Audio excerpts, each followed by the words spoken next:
Audio Jungle. Watch WWE Presents. Vince McMahon is quite the interesting son of a bitch. Not entirely sure if he has a heart or the ability to love, but we do know for damn sure he has the ability to hate, and hate he has done over the years.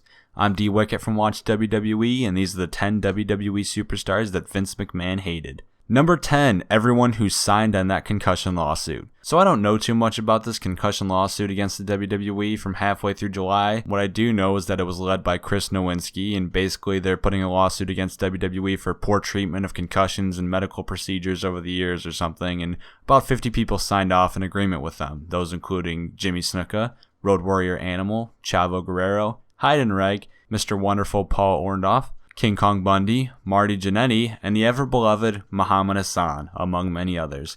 It's pretty obvious Vince isn't going to be welcoming any of these guys into the Hall of Fame anytime soon. Number 9, Bret Hart. Now pay attention, I said hated. Vince and Bret have gotten on much better terms over the years, as well as many other entrants on this list, but in 1997 it was a very different story. A year prior, Hart had signed a 20-year contract with McMahon's WWE, and it didn't take long for it to prove a mistake for both parties. McMahon couldn't pay Hart how much he was paying him, and Hart wasn't happy being second to Shawn Michaels. They came to an agreement for Hart to leave to WCW, however, not before McMahon would screw Hart out of the WWF Championship in the most infamous event in WWE history. This led to Hart spitting in the face of and punching out McMahon backstage, and heat between the two lasted years. Number 8, Chyna. Another infamous screw job. Chyna and Triple H were a thing in 2001 until billion-dollar princess Stephanie McMahon got involved in an affair with the King of Kings. Naughty couple. Chyna went to Vince, who basically said, well, you caught us, bye-bye now. After being sent home, she was sent a fax saying her services were no longer necessary. While it's debated whether or not the affair had to do with Chyna's departure, it is for certain that Chyna tried multiple times afterwards to get in contact with McMahon about a possible return, but Vince refused every time, all the way up until her tragic death earlier this year. Number 7, Jeff Jarrett. After this, I guarantee you McMahon has a close record of when contracts are expiring.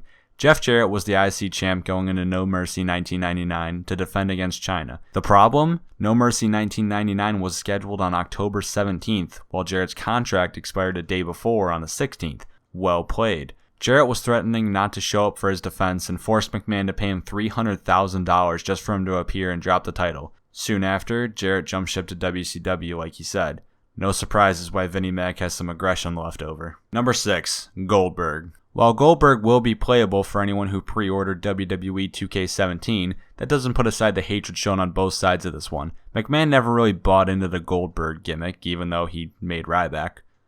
Awkward. And Bill refused to put over certain WWE guys. All of this combined with the fact that WWE didn't even create Goldberg, and it was one of the few WCW homegrown success stories, led to Goldberg saying he wished he never signed with the WWE. McMahon would probably second that statement for his side of things. Number 5. Nails. Now that's an attractive name. The steroid trial. You've probably heard of it before. Almost took down to WWF and would have left us all watching WCW Nitro on Monday nights. Scary thought.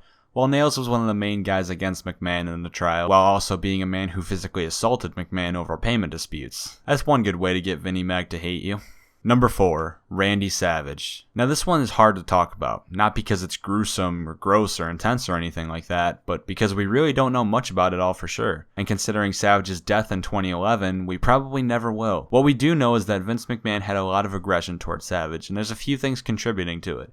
Savage did leave the WWF for WCW along with taking the money from his Slim Jim commercial away from the WWF. Yet this wouldn't explain other stars like Hogan, Nash, Hall, Hart, and many others who did the exact same thing and came back later. Because keep in mind, Savage was the only one of the bunch to never return to WWF programming, all the way up until his death. The thing many people believe in is that McMahon caught Randy Savage sleeping with Stephanie McMahon, and while it's all just a rumor, it is suspicious if you look at the timing and everything and put research into it all. It does make sense as a possibility. We may never know for sure, but what we do know is that until his death, Vince McMahon had a hardcore aggression against the Nacho Man, as Vince put. Number 3, The Ultimate Warrior. Oh boy, okay, so basically there are 3 entire different events which led to this one. The The first one was basically the entire Jeff Jarrett incident, but a lot worse. Warrior claimed he was worth as much or more than Hogan was, very debatable by the way, and he wrote McMahon a letter saying that he deserved more money, higher percentages from merchandise sales, and a guaranteed number of work days, among other things. McMahon went with it and paid the ludicrous $550,000 Warrior wanted for WrestleMania 7 so that he would work SummerSlam 1991. Right after, however, McMahon suspended Warrior, who retaliated by leaving the WWF. This normally is enough to get McMahon against you, but Hogan was on his way out about a year later, and McMahon needed someone like Warrior. So he contacted him, and he returned to a very rocky run in 1992 that lasted from WrestleMania 8 to November of that year that involved skipped dates and the use of steroids. Considering McMahon was about to go through that whole steroid trial, he had to ditch Warrior, an admitted steroid abuser. In 1996, he returned a second time again at WrestleMania,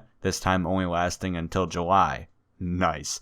Where he was released for skipping house shows, which he did because McMahon apparently sold merchandise without giving Warrior his share.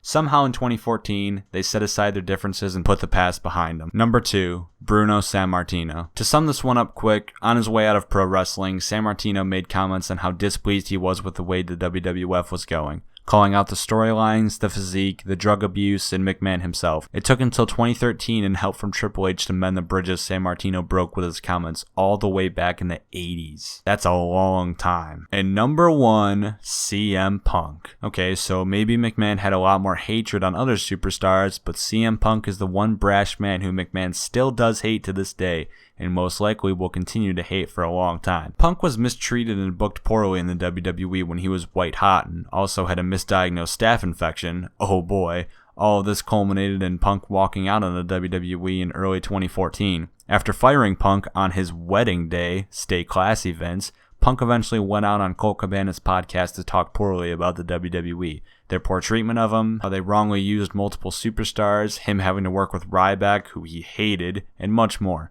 Currently, Punk has no interest in coming back to the WWE, and while Vince himself may say that he'd welcome Punk back, in fact he probably would considering his current UFC stint is big news, it still doesn't give up the fact that McMahon has aggression left over towards Punk. And those are the 10 WWE superstars Vince McMahon hated. What are your thoughts? Tell us in the comments below, and if Bret Hart punched you out backstage too, like this video and subscribe for more hated wrestling content. Thank you all for watching.